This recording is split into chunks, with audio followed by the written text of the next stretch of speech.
سلامونه، نیک هیلې او احترامات. هیله ده چې روغ او جوړ به وئ او د صحت جامې مو فرتن وي. بیا هم تیر په تیره صداقت فرید یم له ټیکنیکل صداقت څخه درته یو ځل بیا د یوه نوې طریقه ښیم. دا طریقه چې څنګه وکولی شي چې د خپلواکۍ د ورځې په پار خپل انځور په بیرغ کې ولګوو. نو مخکې له دې چې پر ویډیو پیل وکړو، تاسو چېرته زموږ یوټیوب چینل ټیکنیکل صداقت نه سبسکرایب کړی، نو سره ضرور سبسکرایب کړئ. تر هر څه دمخه لومړی راځو ګوګل کروم ته. ګوګل کروم چې کلاو کړلو دلته په سرچ کې ورکوو آنلاین فلیګ ویور. آنلاین فلیګ ویور. دلته په دې دویم ویب سایټ باندې کلیک کوو.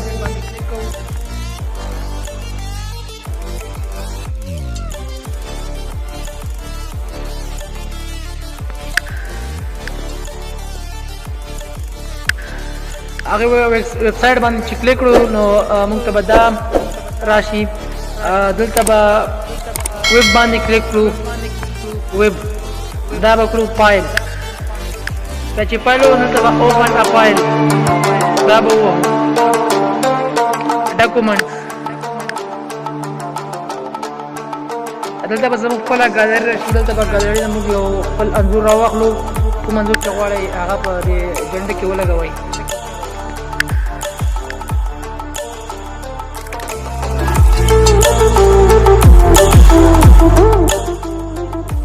دلته نه زه یو انځور راخلم.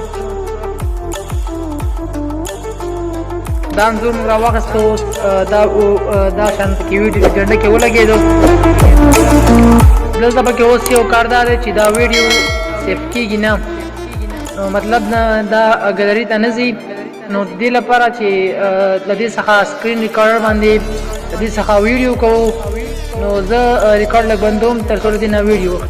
اوس به همغه ویډیو کوم چې موږ له سکرین ریکارډر څخه به وکړه هغه به دلته په کاین ماسټر کې اوپن کړو. دا به کلیک کړو، بیا به دا کلیک کړو. نو دلته به موږ دا نږدې کړو، زوم به یې کړو، دا لیکنې به ترې لرې کړو.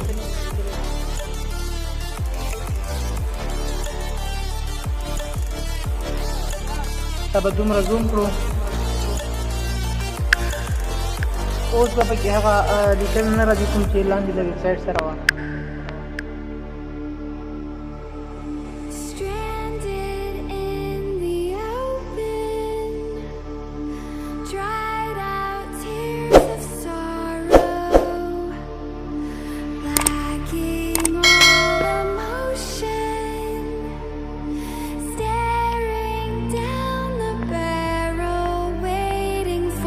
دا ویډیو شکل بیا چېرته تاسو غواړئ چې له دې سره سونګ ولګوئ یا ګانا ولګوئ، نو تاسو ته اډیو باندې کلیک کړئ.